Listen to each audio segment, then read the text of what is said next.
Star प्रवाहवरील मन धागा धागा जोडते नवा ही मालिका सध्या प्रेक्षकांमध्ये विशेष चर्चेत आहे. अशातच आता ही मालिका 6 वर्षांचा लीप घेतेय. याबाबत मालिकेचा एक नवीन प्रोमो समोर आला आहे. लीप नंतर मालिकेत सुखदाच्या भूमिकेत अभिनेत्री मयुरी देशमुखची एंट्री झाली आहे. मात्र या प्रोमोत आनंदी कुठेही दिसत नसल्याने तिने ही मालिका सोडली की काय अशा चर्चा रंगू लागल्या आहेत. त्यामुळे अनेक चाहते नाराज आहेत. परंतु आता अखेर मोठी आनंदाची बातमी समोर आली आहे.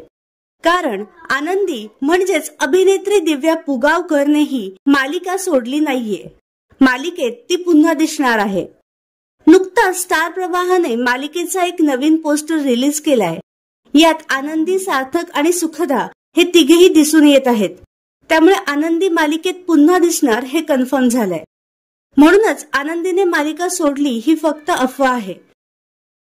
तर तुम्हाला आनंदी म्हणजेच अभिनेत्री दिव्या पुगावकर आवडते का हे आम्हाला कमेंट बॉक्समध्ये नक्की कळवा.